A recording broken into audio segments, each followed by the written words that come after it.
There was once a fisherman who lived with his wife in a pigsty, close by the seaside.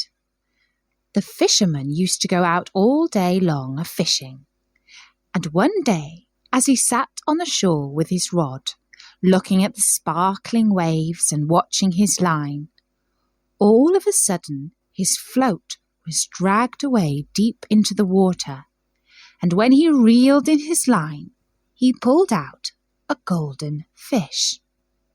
But the fish said, "Pray let me live. I am not a real fish. I am an enchanted prince. Put me in the water again and let me go." "Oh ho," said the man, "you need not go on much more about the matter. I will have nothing to do with a fish that can talk, so swim away, sir, as soon as you please." Then he put him back into the water, and the fish darted straight down to the bottom and left a long streak of blood behind him on the wave. When the fisherman went home to his wife in the pigsty, he told her how he had caught a golden fish, and how it had told him it was an enchanted prince, and how, on hearing it speak, he had let it go again. "Did you not ask it for anything?" said the wife. "We live very wretchedly here in this nasty pigsty. Do go back and tell the fish we want a snug little cottage." The fisherman did not much like the business. However, he went to the seashore, and when he came back there, the water looked all yellow and green, and he stood at the water's edge and said, "O man of the sea, hearken to me. My wife Ilzabil will have her own will, and hath sent me to beg a gift of thee." Then the fish came swimming to him and said, "Well, what is her will? And what does your wife want?" "Ah," said the fisherman, "she says that when I had caught you, I ought to have asked you for something before I let you go. She does not like living any longer in the pigsty, and wants a snug little cottage." "Go home, then," said the fish. "She is in the cottage already." So the man went home and saw his wife standing at the door of a nice trim little cottage. Come in," she said.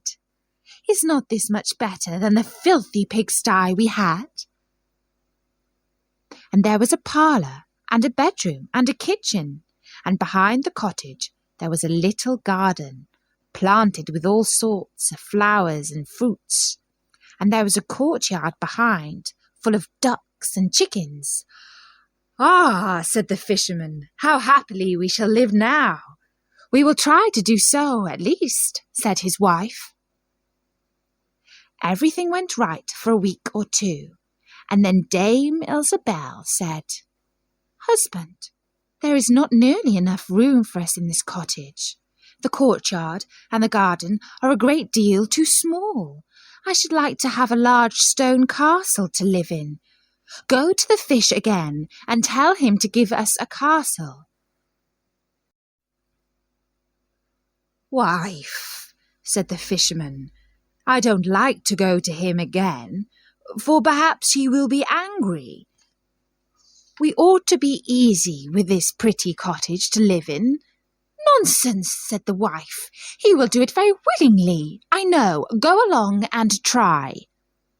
The fisherman went, but his heart was very heavy, and when he came to the sea, it looked blue and gloomy, though it was very calm.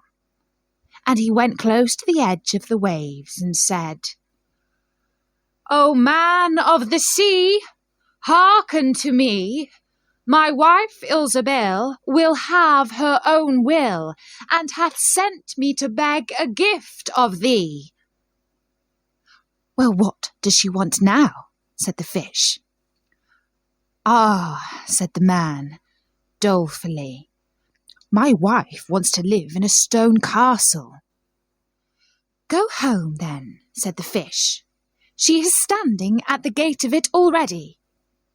So away went the fisherman, and found his wife standing before the gate of a great castle. "See," said she, "is not this grand?" With that they went into the castle together, and found a great many servants there, and the rooms all richly furnished and full of golden chairs and tables. And behind the castle was a garden, and around it was a park, 1/2 mile long, full of sheep and goats and hares and deer, and in the courtyard were stables and cow-houses. "Oh," said the man, "now we live cheerfully and happy in this beautiful castle for the rest of our lives." "Perhaps we may," said the wife, "but let us sleep upon it before we make up our minds to say that." So they went to bed. The next morning, when Dame Ilsebil awoke, it was broad daylight, and she jogged the fisherman with her elbow and said, "Get up, husband, and bestir yourself, for we must be king of all the land." "Wife, wife," said the man, "why should we wish to be the king?" "I will not be king." "Then I will," said she.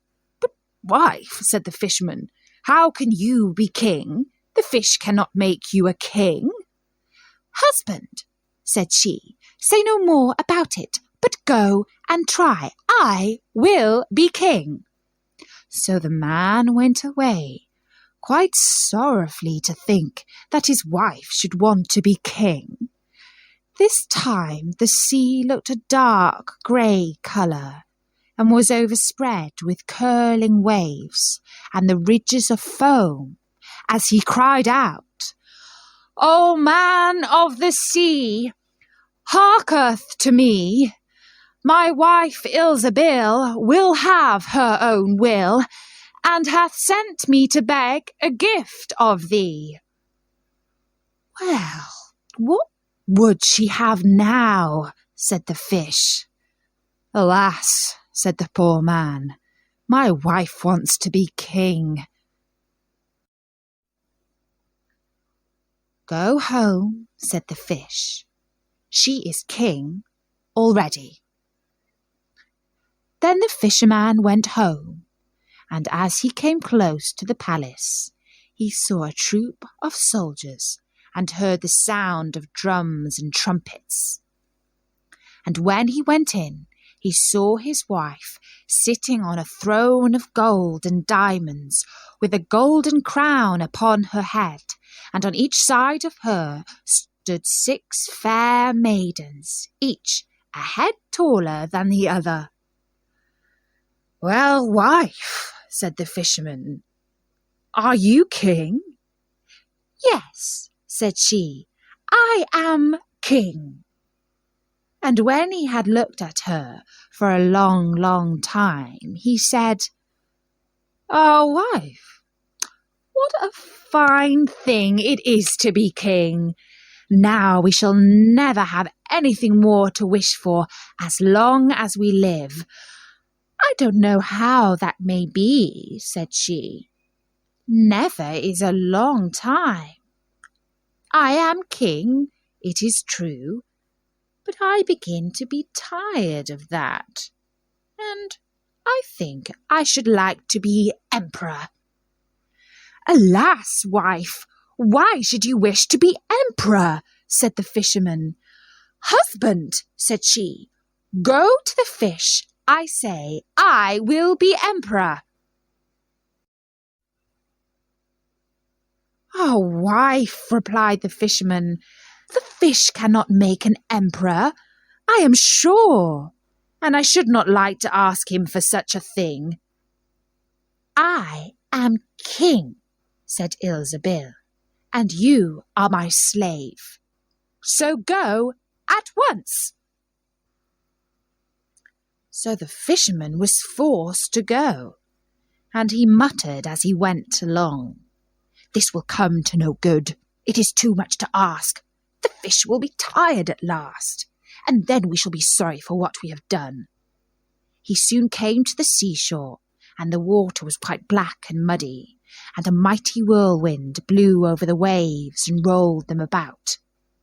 But as he went as near as he could to the water's brink and said, "O man of the sea, hearken to me. My wife Ilsebil will have her own will, and hath sent me to beg a gift of thee." "What would she have now?" said the fish. "Ah," said the fisherman, "she wants to be emperor." "Go home," said the fish. "She is emperor already." So he went home again, and as he came near, he saw his wife Ilsebil sitting on a very lofty throne made of solid gold, with a great crown on her head, full 2 yards high, and on each side of her stood her guards and attendants in a row, each one smaller than the other, from the tallest giant down to a little dwarf no bigger than my finger. And before her stood princes and dukes and earls, and the fisherman went up to her and said, "Wife, are you emperor?" "Yes," said she, "I am emperor."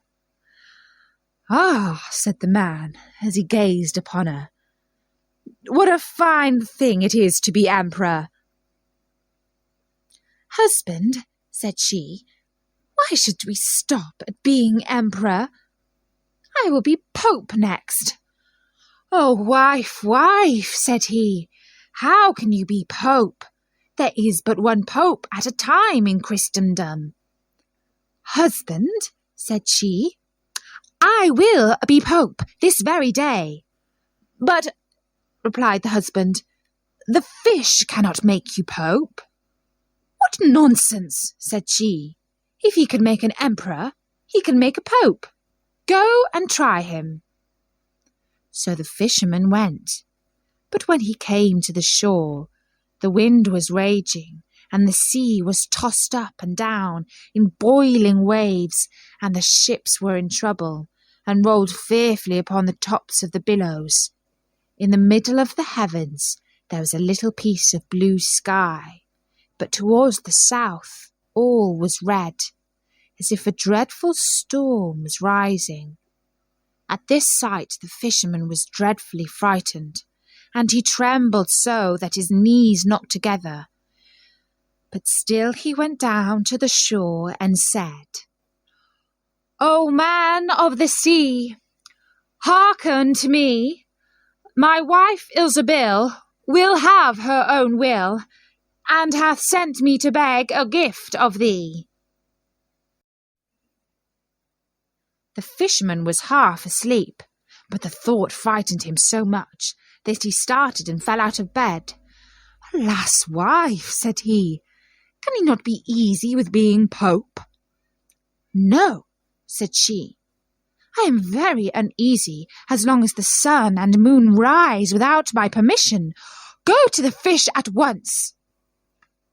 Then the man went shivering with fear, and as he was going down to the shore, a dreadful storm arose, so that the trees and the very rocks shook, and all the heavens became black with stormy clouds, and the lightnings played, and the thunders rolled, and you might have seen in the sea great black waves swelling up like mountains, with crowns of white foam upon their heads. And the fisherman crept towards the sea, and cried out as well as he could, "O man of the sea, hearken to me. My wife Ilsebil will have her own will, and hath sent me to beg a gift of thee." "What does she want now?" said the fish.